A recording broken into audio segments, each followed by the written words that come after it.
هو الحبيب الذي ترجى شفاعته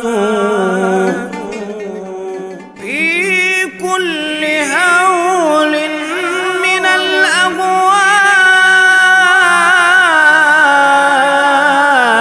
مقتحم، دعا إلى الله فالمستمسكون به مستمسكون بحبل غير